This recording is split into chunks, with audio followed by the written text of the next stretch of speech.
Hey, Tony Gaskins here. Y'all got to forgive me. Can't look at the camera too much because I'm driving the Sprinter. And you know this thing here, 27 or 24 feet long. Headed back to the practice field. Had to come pick up me one of these healthy bowls. But when I was coming out, I was going into the restaurant. And I seen a family coming out, a Caucasian family, white family coming out, and it had mama and it looked like a sister or a brother. Then it had older sister. She was real tan. She working the mess out her tan. She said, "Listen, I'm not finna be pale." And she was with her boyfriend, and they was holding hands. They look about 15, 16, they holding hands, and then daddy walking behind them. Now, the boyfriend big as the daddy. Daddy look about 6 foot 6'1". Boyfriend 6 foot 6'1" to 6'2". And he look mixed. He look black and white. Or like a Samoan or something, you know. So, he don't look abstinent. Did not look abstinent. But, you know, looks could be deceiving. And she ain't look abstinent either. Because it looked like she had on a little too much makeup. But looks could be deceiving. But one thing I noticed about the white race is they raise their kids for marriage. Like little Johnny, little Susie, they practically be married in kindergarten. Like boyfriend, girlfriend, that is accepted, promoted, talked about from kindergarten. I remember this dad, he came up to me, he said, "Yeah, my daughter," this white guy had a white daughter. He said, "Yeah, my daughter said that she just loves little brown boys. That she loves your son. She loves little brown boys." I said, "Okay." All right. If my daughter came home and said that to me, I'd be ready to jump off somebody's bridge. But he was just happy. They just laughing. His wife laughing about it. They just keep. And they just having a good old time. Like, it's just so innocent.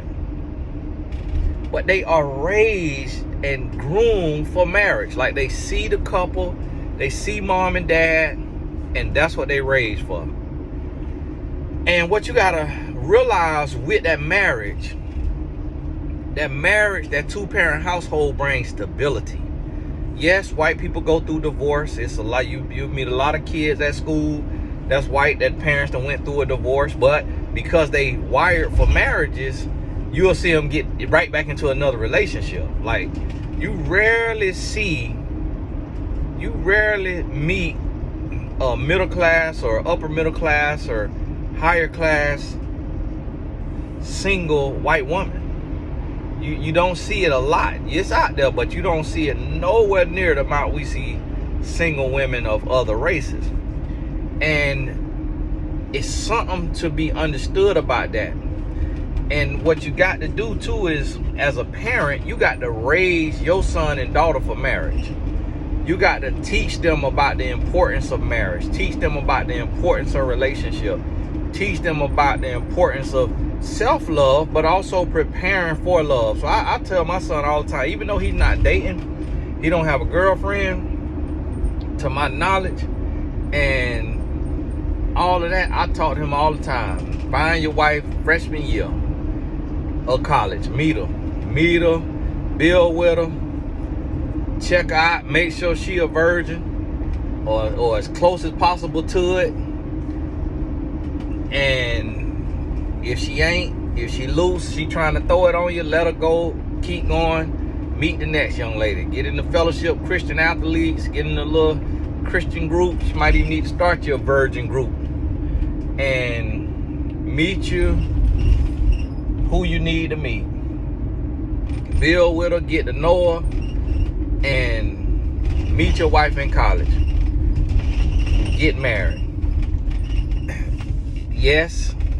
And I'm gonna be honest with my son. I'm gonna let him know, yes, the woman is she gonna be right sometimes, she gonna be wrong sometimes. Yes, she gonna be annoying sometimes. Yes, she gonna get on your nerves. Yes, she gonna spend a lot of money. Yes, all of the above. But you gotta learn how to be able to work with another human being.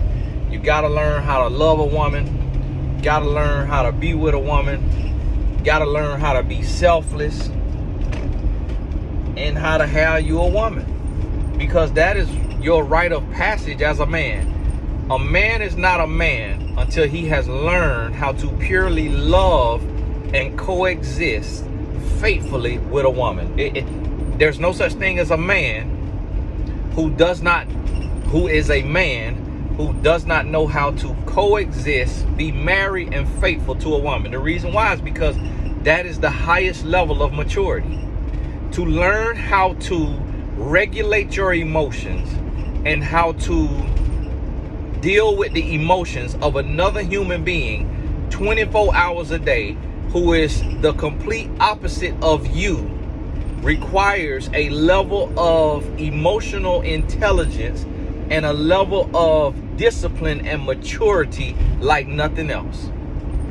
Especially someone that you are not blood related to, someone that does not come from you. It's different than learning how to love your children. They come from you.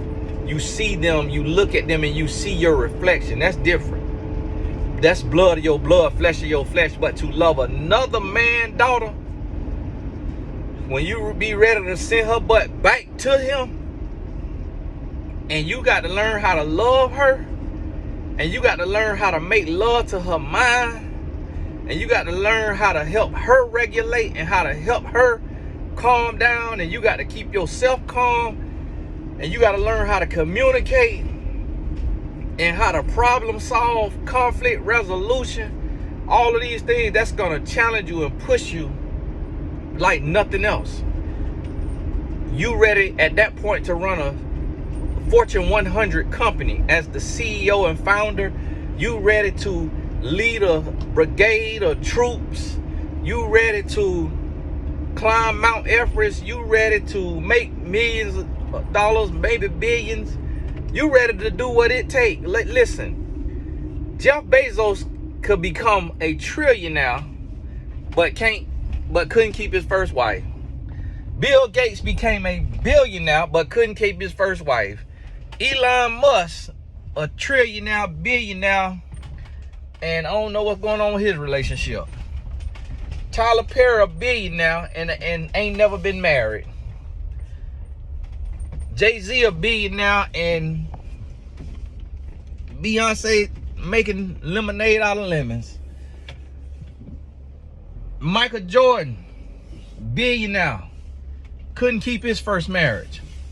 The hardest thing a man is gonna do is learn how to be faithful to one woman. A lot of women don't realize that, but listen to what I just told you. Why are you so confused? Why are you so shocked? How is it so hard? How you think we got billionaires who can't keep a marriage? That ought to tell you right there. And listen, the people who can't keep no marriage, we're talking about Jeff Bezos, lame. In the sense of the word, like we talking about Jeff Bezos. We ain't talking about Future, the rapper. Like Future got all that swag and all that drip, all that what the young kids, whatever.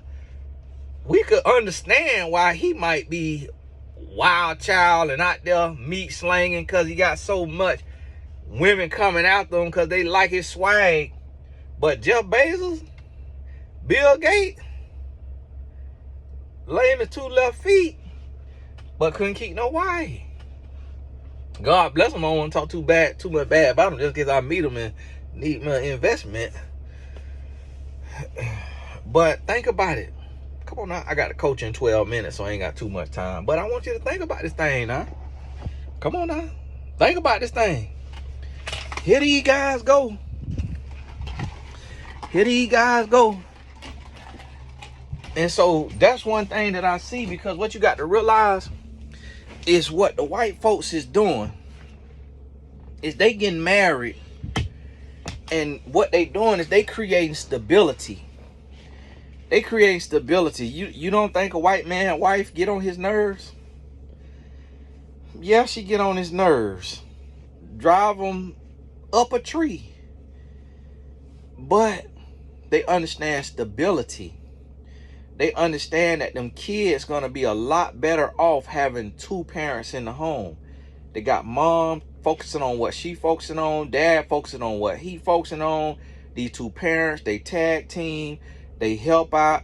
And I've noticed that as a married man, going on 17 years of marriage, the stability that my children have, like having two parents in the household. It's certain days that I'm sure my wife may think she could do it by herself for a second if I get on her nerves, and vice versa.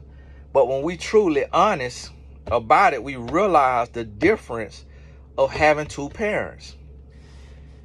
It makes a difference, especially when you focus on making sure the relationship is healthy. Two parents that's fighting each other, cussing each other out, cheating on each other, that's not healthy for the kids. That's not healthy for the kids. I remember having a white girlfriend in high school for 6 months, and her mama and daddy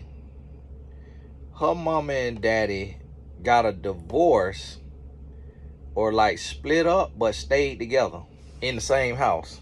Like her mama lived on one wing of the house, her daddy lived on the other wing of the house, and they just tag team as partners to raise their two daughters. And I was just so confused by that.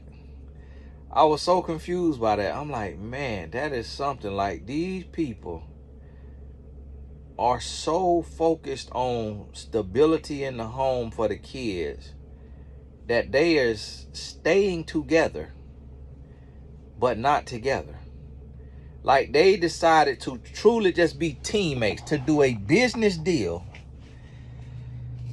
And we have to realize this, and we got to start to, as black people, got to start to heal from the trauma. You have to recognize your trauma. You got to recognize the slave trauma. You got to recognize the Jim Crow trauma, the segregation trauma, the systemic racism trauma, the blatant racism trauma, the discrimination trauma. You have to, the broken family, the Willie Lynch letter trauma, the broken family, all of the plants and all of the things that have been planted and put in place to destroy the black family. You have to start pinpointing them, pointing it out, identifying how it has shown up in your family, how it has affected your life, how it has affected your mindset, how it has affected how you raise your children and what you tell your children about love and about relationships and about marriage, and how you're raising them. Are you raising them to not trust the opposite sex and to be independent only, or are you raising them to seek and desire marriage? And the thing about it is, as black people, is we don't prepare our children for love and relationships. So we don't teach them about sex. We don't teach them about love. We don't teach them about relationships. And we tell them, stay away from it, stay away from it, stay away from it, knowing that human nature is going to gravitate towards it. And so therefore, we have so many more teenage pregnancies in the black race, because we don't educate and communicate with our children. We just make relationships taboo. I talked to my son about sex when he was 9 years old, because I realized that's the age I was introduced to it. And although his upbringing is totally different than mine, I just wanted to be safe. I wanted to be ahead of the curve, and I didn't want the world to introduce it to him before I did. It was early, I know. It was early, but I wanted him to have the knowledge. And I just was real with him about it. The risk of it, you know, what it is, what can happen, the risk. And I'm going to tell you something that happened that I never seen happen. And this is the difference between the races. So the white young lady that I dated, I was probably 10th grade. She went on a college visit, or I could have been 11th grade by then. She went on a college visit, and she stayed in the dorm room of one of the players, and she called me and invited me over. I went over to the dorm room and tried to make my move on her, and she stopped me and she said, hey, wait, let me get on birth control first. She had been talked to about the dangers and the risk of sex. Now, because she was a virgin, so she said, let me get on birth control first, and the next time I see you, then we can do something. And then, but it was two young ladies that I dated, black ladies, black girls. Both of them come from a single mother home, single mom home. They lost their virginity to me as well, and neither one of them said anything about a condom or birth control. And that right there, that I think about it right now in this moment, is the difference.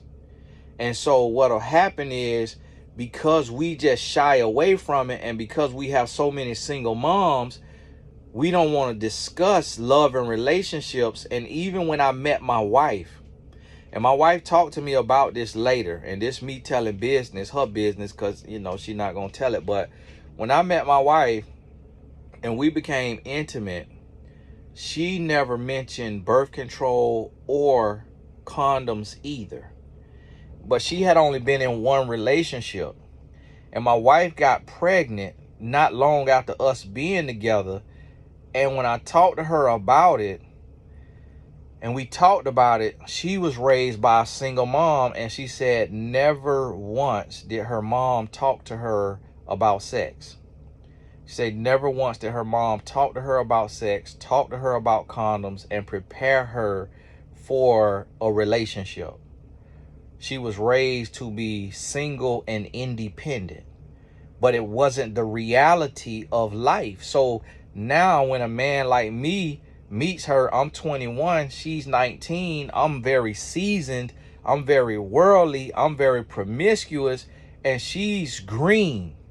And I could tell she was green because she didn't know her way around the bedroom. She didn't know nothing. Like, she was very green, very uncomfortable in the bedroom. So I could believe that she had only had one real relationship when she told me that, because it was other young ladies I had dealt with that they now about swinging from chandeliers in the bedroom. And so this is what I'm telling you is, if you are raising a son or a daughter, by the time they get to about 13, you need to talk about sex. You need to talk about husbands, wives, marriage, relationships. You need to talk about STDs. Stop worrying about feeling uncomfortable. Yes, they stomach gonna hurt. Yes, they whatever. But the other day I took and I showed my son the temptation that I have as a man. And I pulled up one of my clients that I coached in the past that was one of the top strippers in the country. And I'm like, how do you think it was for me as a man? What type of discipline do you think I had to have talking to this woman for an hour at a time? Don't you think I wanted to pounce on her? Don't you think I wanted to make me a move? But I had to have discipline as a man. Pulled up another one of my clients. This happened to be a Caucasian client who was a porn star, who followed me on Twitter, reached out to me to talk to me, told me what her name was. I Googled her name and the videos came up. I pulled up the pictures, all of these pictures, nude pictures, and showed my 16-year-old right there on Google. I say, this is the trenches I have to go into. And yet I'm still here as your father 17 years later, 100% faithful. That's manhood. That's what you're going to have to face. Son, these women is going to throw all kind of a J at you. These women is going to write you, talk to you on text and verbatim and say, will you such and such me? Can I do this to you? I was in the 8th grade. I was in the 6th grade the first time I was propositioned for sex by a girl. In the 6th grade.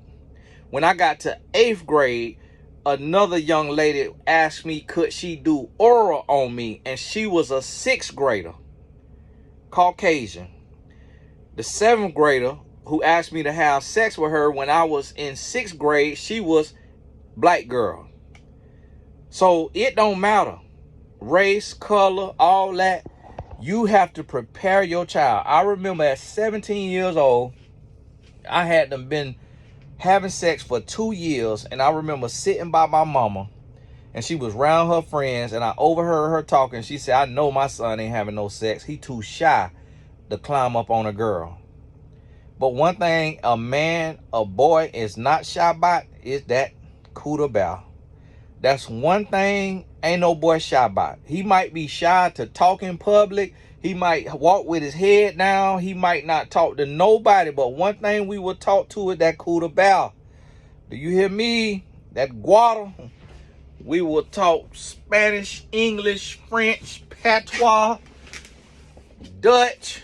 Everything got to go. Time for my call. Right on time. 8 p.m. Hey, God bless y'all. We gonna pick this up later. We'll talk soon.